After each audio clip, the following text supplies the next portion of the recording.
What is going on, Falafel League? We are yet through another week. Week 4 done, over with. We move on to week 5.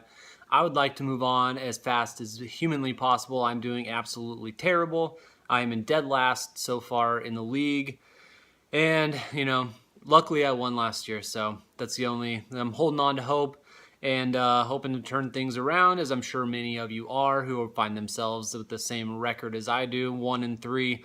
Worst in the league, like I said. So we got 9 weeks left to go until the playoffs start. That means 9 weeks to get yourself off of the bottom, keep yourself out of falling to junior, as that will be very embarrassing. I know if it happens to me, I'm sure that'll just be great. So like I said, long way to go, but got to start making some moves now. So we move on into week 5, but before we do that, we must hand out the week 4 awards. The first one, of course, as always, higher than a kite. This one goes to Tram, 134.5 points this week. He has 4 guys with 20 plus points, 3 with 24 plus points. He doubled up Zap's score, and so he just scored a shit ton of points this week. It was mighty impressive, sir. Then you've got the sloppiest girl in the bar. That this week was Zapped, which I'm sure is not the first time. He had 3 starters combined for negative 0.4 points. So even with Steve Smith scoring 20 plus points for him, he ends up being the lowest scorer of the week, which is pretty surprising. My team sucked a bunch of balls this week, so I'm actually surprised I didn't end up there. Who Let You In is the winner of the most lopsided matchup. That goes to Tram. He beats Shy Ruxin by 46.8 points. Another award that I thought I was going to be on the wrong end of, so I was happy to find that out. Tram would beat Shy Ruxin and a few other teams with only those 4 players that I mentioned in the first one, so he just totally dominated. Then we move on to the baddest bench. That goes to One Little Indian this week, 62.4 points. The Crow tops that list. He scores over 20. And then you've got Darkwa and Sammy Bradford. They combined for 25 points.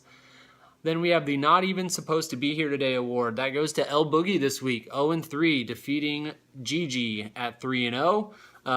Gus had 3 of his starters go down, so, that makes things a little difficult, but it is what it is. Shit happens. He lost. El Boogie gets his first win of the year. And that reminds me, we have only got, across the 3 Falafel leagues, we only have 1 guy that is completely winless, and that is Jetty.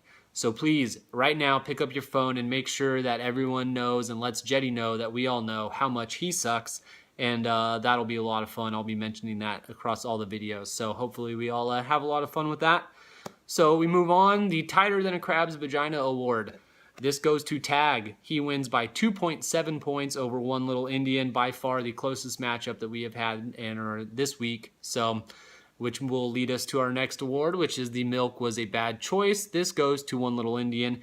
Could have started his boy, the guy that he talks up more than anyone, Isaiah Crowell, over Matt Forte, or over Julian Edelman, or over Terrell Pryor, and he'd have won his matchup. So, it is what that is.